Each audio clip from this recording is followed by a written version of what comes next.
Сәлем достар, байланыста жұмбақ әлем. 90-шы жылдары туылған балалар түнімен Денди мен Сега ойнағандары әлі естерінде шығар. Өз басым Battletoads ойынын өте алмағанда қатты ашуланғаным есімде. Араларыңызда Марioдан жеңілгендер де аз емес шығар. Ал бүгін жалпы осы приставкалар қалай пайда болғаны туралы айтқым келіп отыр. Алғашқы ойын консолі 1983 жылы Famicom деген атпен Жапонияда пайда болды. Америкада ол Nintendo, оңтүстік Кореяда Камбой, ал Үндістанда Самурай деп аталды. Ал тмд елдерінде Денди деген атпен шыға бастады. Ал біз білетін нұсқа Nintendoның көшірмесі болып табылады. Жалпы Nintendo фирмасы сонау 1889 жылдан бастау алады. Компанияның иесі Фусаджиро Ямаути Ханафуда атты ойын карталарын шығарудан бастаған болатын.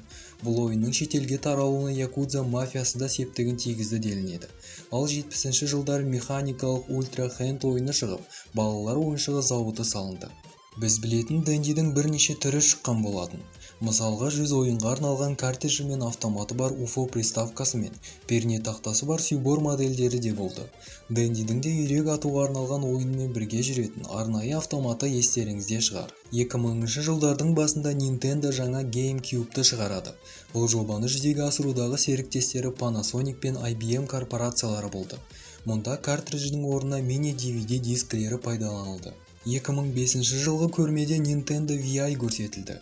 2007 жылы бұл консоль Америка мен Жапониядағы сатылымы өте жоғары болды. Жалпы есеппен консольдің 96 миллионнан астам данасы сатылды. Оның американдық нарықтағы ресми бағасы $249 құраған болатын. 2017 жылы портативті Nintendo Switch таныстырылды. Бұл құрылғының басты ерекшелігі пайдаланушы теледидармен немесе экранның өзінен ойнауға мүмкіндігі болды. Жаңа консоль Nintendo компаниясына $958 миллион пайда келді. Ал енді Сегаға келетін болсақ, компания Гонолулудағы Гавайда 1940 жылы құрылды және алғашында сервис гейм деп аталды. Ол бастапқыда Америка сарбаздары үшін музыка және ойын автоматтарын жасаған болатын. Кейін олар Жапонияға көшіп, Дэвид Розенмен бірігіп, 63 жылы Sega Enterprises-ті құрды. 66 жылдан бастап Sega Enterprises өзінің ойын автоматтарын шығара бастады. 82 жылы Sega өзінің алғашқы SG-1000 консолін жасап, шетел нарығына шықты. Өкінішке орай Segaның алғашқы консолі нарықтың 90%-ын иеленген Nintendo Famicomға төтеп бере алмады. Осыған байланысты олар 84 жылы SG-дің алынбалы контроллерлері бар нұсқасын шығарды. Ал барлығымыз білетін Sega Mega Drive консолі 1988 жылы Жапонияда жарық көрді. Атақты Mortal Kombat пен Golden Axe ойындары бұл консольға танымалдылық әкелді деуге болады. 91 жылы Sega Mega CD аппараттық қосымшасы жасалып, қарапайым картридждермен де бірге пайдалануға мүмкіндік берді. Атауынан көрініп тұрғандай мұнда CD дисктер салынып, жедел жадымен жабдықталған процессорге ие болды. Құрылғыны тұтынушылар жақсы қабылдағанымен, ойындар аздығымен консольдің қымбаттығы аз сатылымға алып келді. 94 жылы Жапонияда Sega Saturn шығарылды. Saturn 32 биттік CD негізіндегі жүйе болды. Өз уақытында мықты консоль саналғанымен, қарқынды дамып келе жатқан заманда тұтынушылар көңілінен шықпады.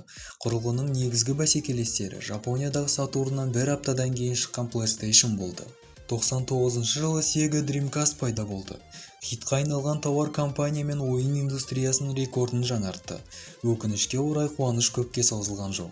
Бір жылдан кейін PlayStation 2 шыққан кезде Dreamcast үшін соңғы соққы болып бәсекеге түсуге шамалары келмеді. 2001 жылы Sega бұдан былай консоль жасамайтынын мәлімдеді. Оның орнына ол тек ойын индустриясына арналған бағдарламалық жасақтама жасаумен айналысуды шешті. Sega 2005 жылы британдық Creative Assembly компаниясын сатып алады. Ал бұл компания атақты Total War атты ойын сериясының авторы. Sega көптеген танымал консольдер мен бейне ойындарды жасауға және іске қосуға көмектескен болатын.